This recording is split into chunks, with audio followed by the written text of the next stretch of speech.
Continuando con el plan de capacitación e introducción a la colposcopía, que forma parte del plan de erradicación de cáncer de cervix eh, desarrollado por el Ministerio de Salud Pública, corresponde hablar acerca de los hallazgos misceláneos, entre los hallazgos misceláneos de la nomenclatura colposcópica de la Federación Internacional de Patología Cervical y Colposcopía 2011 de Río de Janeiro, Brasil.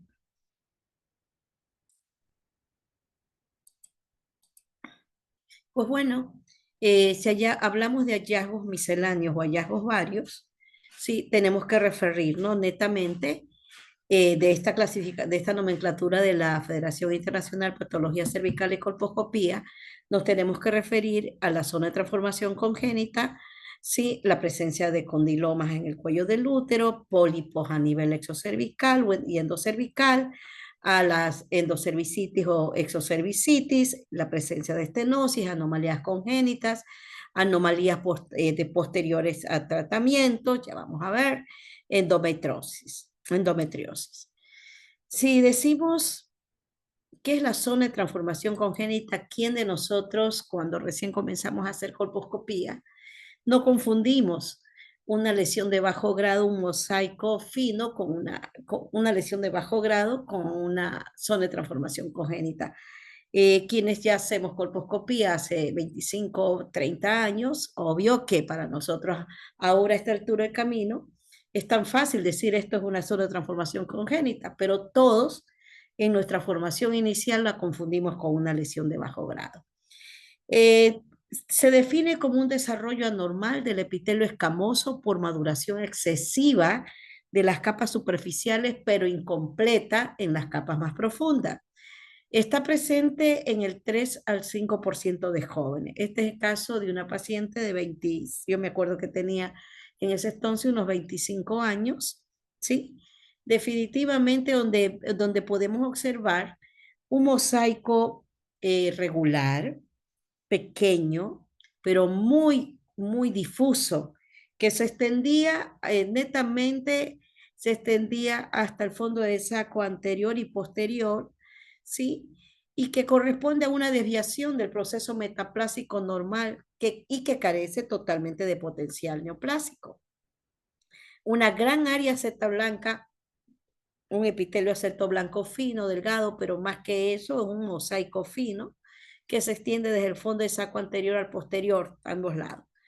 Con absorción irregular de yodo, si le colocamos yodo, que se vuelve evidente y que se vuelve muy evidente después de la aplicación del Lugol. No requiere tratamiento, estos cambios desaparecen con la edad. Así que eso tener presente. Esto es una zona de transformación congénita, una gran zona acetoblanca de mosaico fino, sí, que se extiende a los fondos de saco anterior y posterior, desviación de un proceso metaplásico normal. Y bueno, estas imágenes corresponden a este atlas, ¿sí? Es de la Agencia Internacional de Principios y Prácticas de la Agencia Internacional del Cáncer. Este atlas es la última publicación, ¿sí? Porque todos conocíamos el anterior del IAR, pero valga la pena, está excelente para que ustedes los puedan consultar. Esto también corresponde a una zona de transformación congénita. Miren cómo este epitelio aceto blanco fino, que si vemos muy de cerca es un mosaico regular finito, difuso, se extiende aquí a fondo de saco posterior y se prolonga acá arriba también hacia, ajá, miren ustedes, fondo de saco posterior y arriba lo mismo, ¿sí? Y vemos este mosaico que si biopsiamos y no tenemos un patólogo completamente entrenado en patología cervical, nos va a sacar como condiloma plano, lesión de bajo grado, condiloma plano o un NIC1, ¿sí? Acá tenemos otro caso, miren ustedes cómo este mosaico finitito se va hacia atrás, ¿sí? Al fondo de saco posterior, acá lateralmente se extiende y aquí hacia arriba al fondo de saco anterior. Sí, y si vemos con la aplicación de Lugol, no captó Lugol, es una zona yodo negativa, Schiller positivo, pero no patológico, no neoplásico, ¿sí? Por lo tanto, tener presente entre los hallazgos misceláneos de la nomenclatura de la Federación Internacional esta variante. ¿Y quién no ha visto igualmente un condiloma cervical? Pero yo valga la pena que comparta mi experiencia, también cuando recién empezaba, por allá en el año 2000, podríamos decir, yo empecé a hacer colposcopía en el año 2000 y esto me ocurrió como a los 2 años de estar haciendo colposcopía.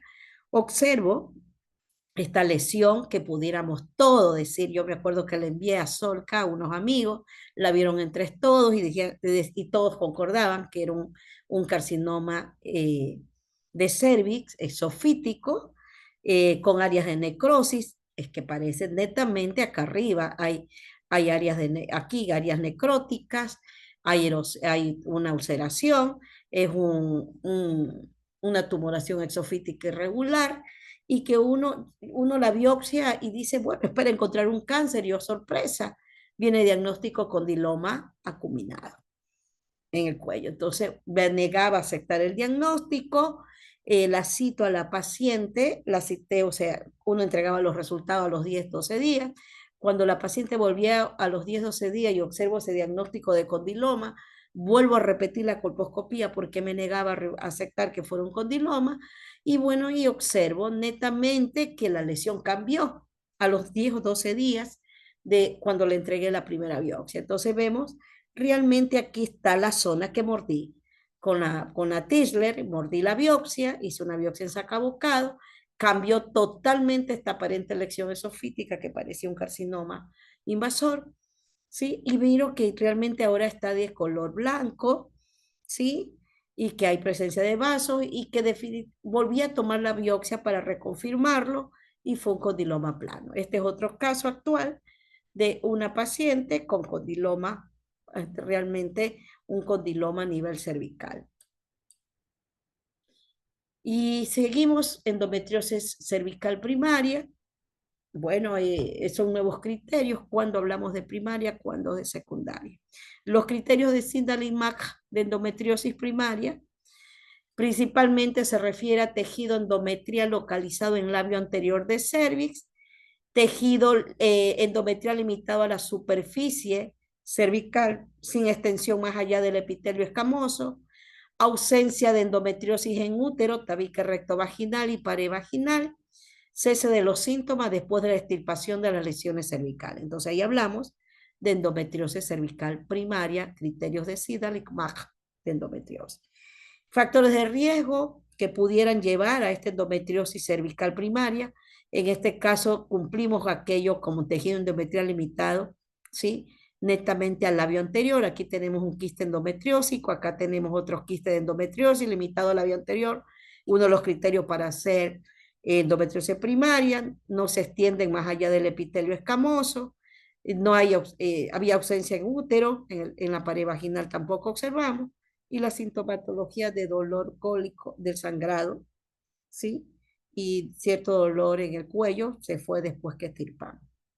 Acá, sí, miren ustedes, este es un caso totalmente diferente, donde nosotros podemos ver esta lesión netamente color violácea, ajá, que en el labio posterior, ¿correcto? Donde al biopsiar me reportó, este es un caso también mío, me reportó endometriosis. Sí, entonces, ¿quiénes la pueden llevar? Cuando hacemos biopsias en sacabocado, un LIP al cicatrizar después del LIP, cuando hacemos de posterior a la conización o una laceración cervical intraparto. Se consideran 3 elementos para el diagnóstico histopatológico de endometriosis. El primer elemento, presencia de epitelio endometrial, estroma endometrial, hemorragia sanguínea reciente y antigua en hemosiderófago. Esto de acá, ¿sí? Es una endometriosis en el labio posterior, directamente todo este tejido que estaba, se iba al tabique recto vaginal y pared vaginal. En este caso estamos hablando de una endometriosis secundaria, ya no es primaria, secundaria porque está afectando la vagina, la pared vaginal, ¿sí? Y realmente el tabique recto vaginal, acá también tenemos un foco endometriósico en lo que es netamente el labio posterior, En este caso se confirmó endometriosis secundaria, acá podría ser una sospecha. Pólipo exocervical, realmente las imágenes son muy lindas, o sea, para nosotros, imágenes muy claras, concisas. Este es una lesión polipoide, ¿sí? Medía como 3 centímetros, localizada en el borde anterior del cervix. Miren ustedes aquí, aquí está el pólipo, un pólipo exocervical. ¿Cómo los extraímos? Lo extraímos con una asa de Litt, hicimos una incisión Litt, ¿sí? Del pólipo. Acá lo mismo, otro pólipo exocervical. Este tenía más tamaño, tenía como 5 centímetros de tamaño. Acá un pequeño pólipo en labio posterior. Ajá. Y tenemos este pólipo que realmente que resultó en la biopsia ser un quiste de Nabot.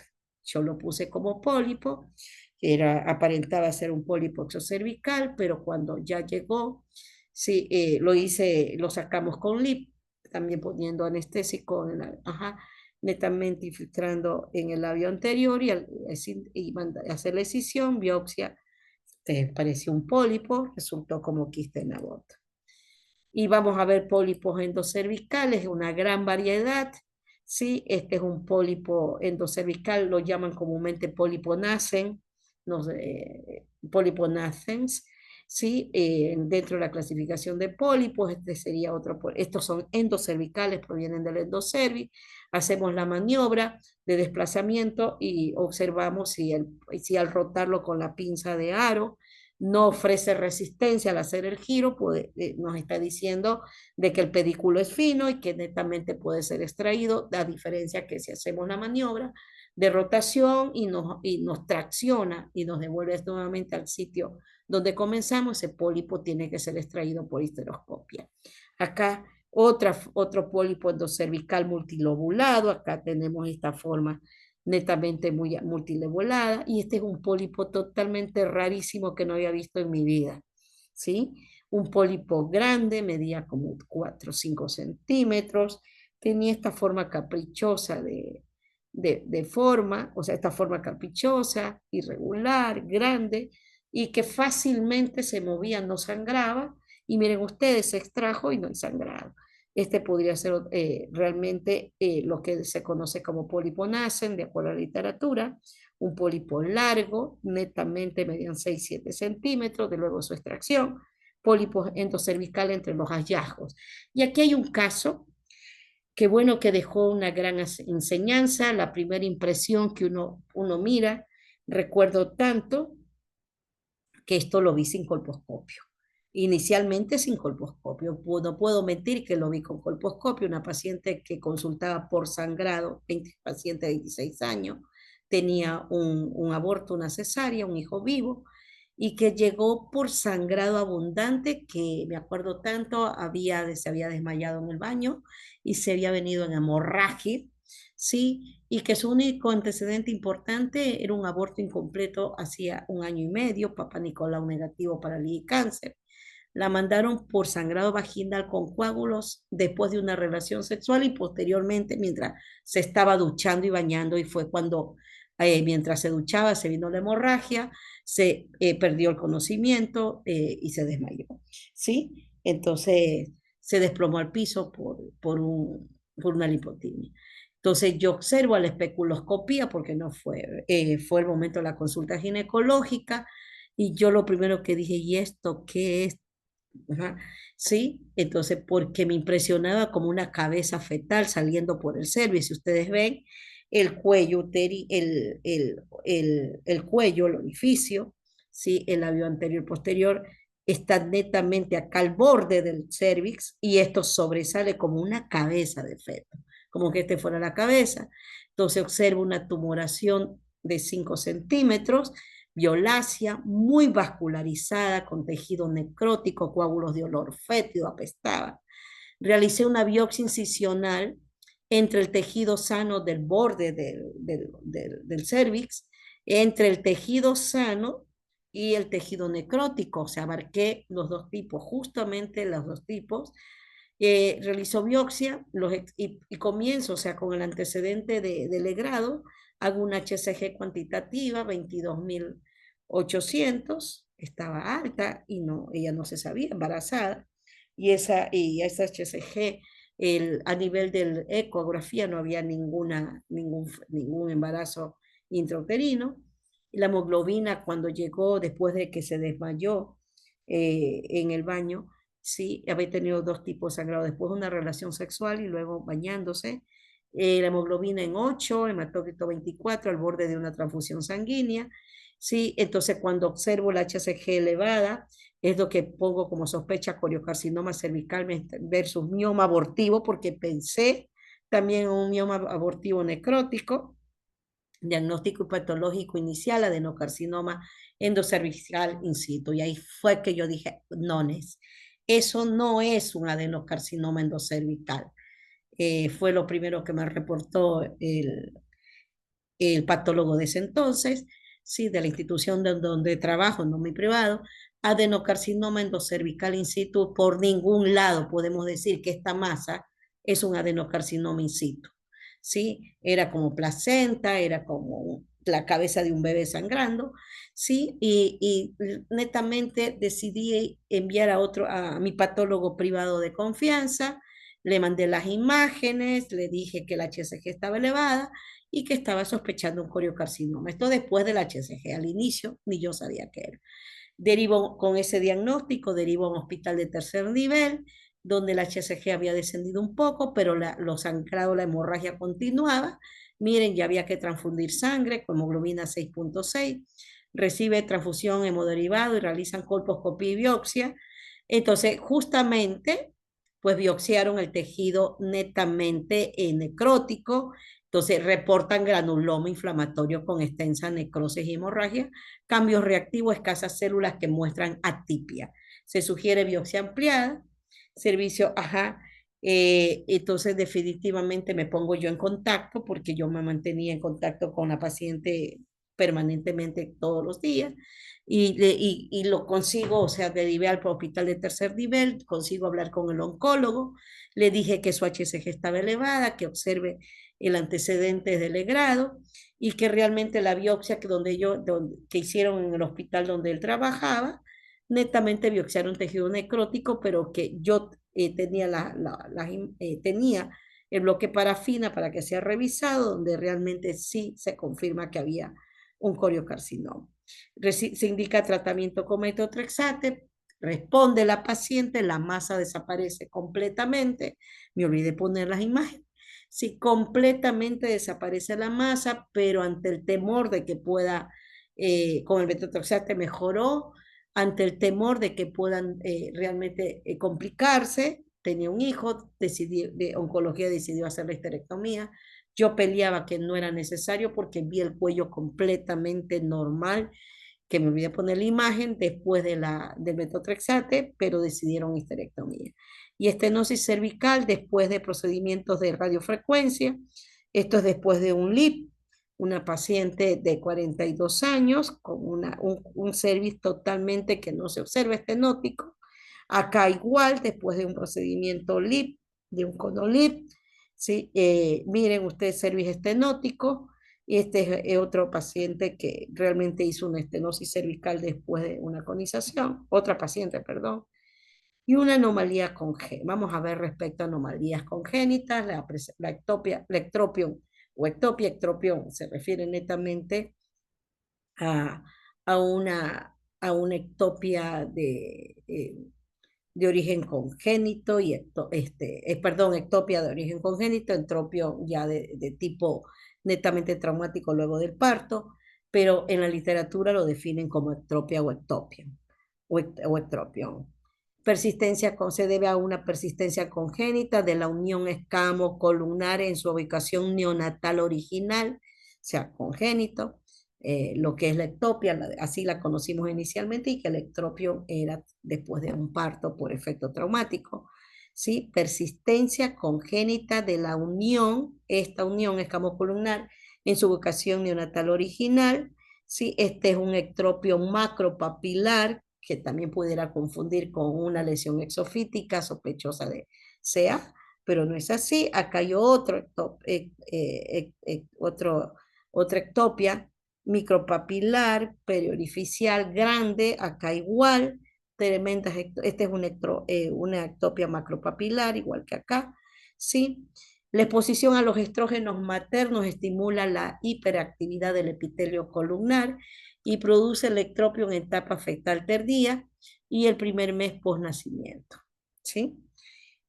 Las células glandulares que recubren el endocervix se ubican completamente en el exocervix, se exponen al medio vaginal y sería la exposición al pH de la vagina, la exposición al pH de la vagina, la que formaría esta ectopia o ectropion como se conoce. ¿Sí? Si la unión se desplaza a la periferia del ectropio y entonces esta sería unión escamocolumnar original. La nueva unión escamocolumnar se formará posteriormente, después, porque ahorita no se observa en ninguna de estas, no, la nueva unión escamocolumnar, después del proceso de metaplasia escamosa.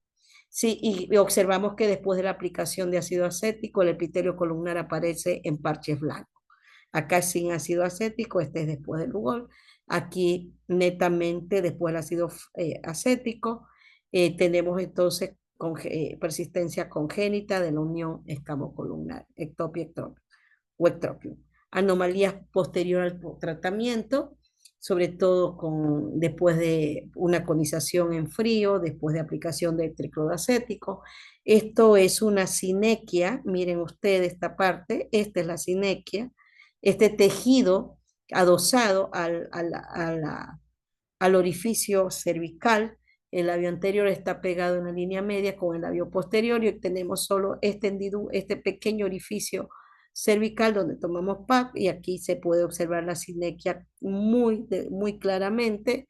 Paciente 42 años con un examen PCR para ADN positivo para BPH de alto riesgo, sí, negativo para BPH 16 y 18, pero fue positivo para alto riesgo. Colposcopía adecuada, no se, o la adecuada para diagnóstico. Cuando decimos adecuada no es porque se observa la unión escamoscolumnar, es la adecuada para diagnóstico para establecer sinequia cervical, sí. No se observa unión escamoscolumnar, zona de transformación tipo 3, ubicada dentro del conducto endocervical, está dentro, no la vemos.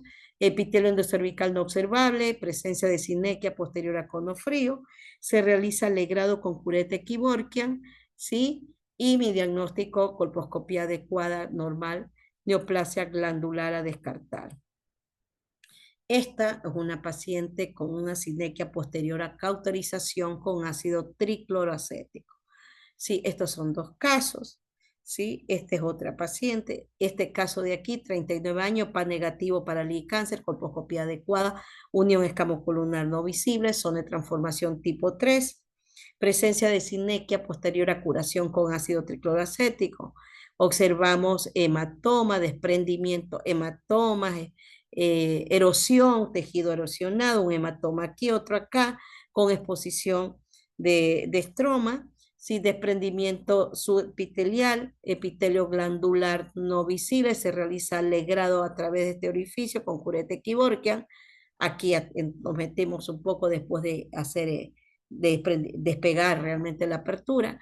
De colposcopía adecuada normal, sinequia cervical, neoplasia glandular a descartar porque había que realmente estudiar el canal. Este es otro caso, ¿sí? De sinequia posterior a cauterización con ácido tricloracético, ¿sí?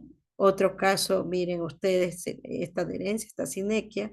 Acá, este tejido después también de aplicar tricloracético, que no sabemos, realmente parece un foco endometriosis igual que el de acá, ¿sí? Esta es sinequia posterior y aconización y luego de aplicación de tricloro. Y esto es un caso hablamos de miomas, o sea, miomas submucosos, ¿sí? Estamos viendo, o sea, este es un mioma abortivo, netamente móvil, esto lo mandé realmente a histeroscopia, al igual que el de acá. Ambos casos, esto no se saca en colposcopía, sangran muchísimo, son retráctiles, no, si uno hace la maniobra de movimiento, va a hacer una retracción hacia el origen donde se inició la maniobra, sí, por lo tanto, miomas abortivos, totalmente derivado de histeroscopia, esto lo manda histerectomía, ¿correcto? Y zona de transformación secundaria, si hablamos como parte de los hallazgos, quistes de Nabot. Esta es una imagen muy bonita, parece renacuajos, ¿sí? O sea, una imagen con renacuajos adentro, quistes de Nabot, esta imagen caprichosa, ¿sí? Con varios quistecitos a su vez adentro. Acá múltiples quistes de Nabot, acá otra paciente con varios quistes de Nabot, son de transformación secundaria. Y este es un quiste de Nabot grande que parecía un mioma abortivo. Y si ustedes ven los vasos transparentes, la circulación corresponde a un quiste de Nabot.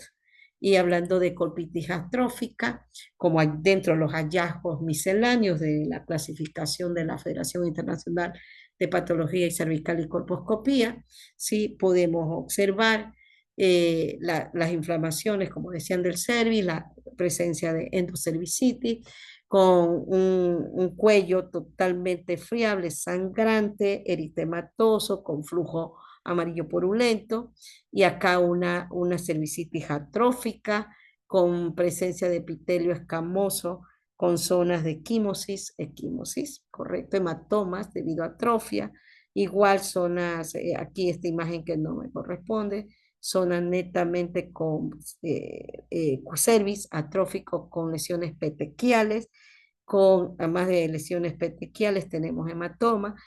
Acá miren la atrofia moderada severa que ya involucra la pared lateral de la vagina del lado izquierdo. Este es un caso personal de una atrofia neta moderada severa con presencia de hematoma, petequias debido a atrofia. Acá hay hematoma muy manifiesto por atrofia, hematoma, sangrado, desprendimiento subepitelial, erosión, y esto igualmente, ¿sí?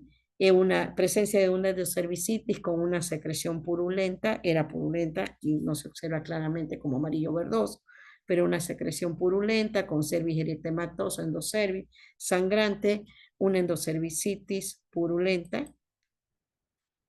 Y podemos decir como conclusiones que más allá del diagnóstico de las lesiones intraepiteliales escamosas y lesiones glandulares, la nomenclatura colposcópica del cuello uterino de la Federación Internacional de Patología Cervical y Colposcopía 2011, o nos obliga a los ginecólogos y colposcopistas y a ustedes que están en formación a través de este plan de formación en colposcopía, ¿sí? Que es un plan de prevención de cáncer de cuello uterino del Ministerio de Salud Pública, nos obliga, sí, a identificar, diagnosticar y tratar también los hallazgos misceláneos, y tenemos que estar familiarizados y conocer respecto de esos hallazgos. Es necesario entonces, puedo decir que es necesario iniciar la valoración con una concepción fundamentalmente importante.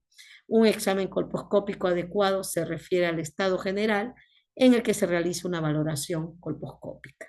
Gracias a ustedes, gracias al Ministerio de Salud Pública por darme la oportunidad de formar parte del grupo de docentes que está capacitando, los está capacitando, y que me parece una excelente iniciativa que nos llena de satisfacción como especialistas, como colposcopistas, formar un grupo de profesionales muy idóneos para, hacer, para que se transforme en nuestra fortaleza, en la fortaleza del país, para para la prevención de cáncer de cervix en el Ecuador. Muchas gracias a ustedes.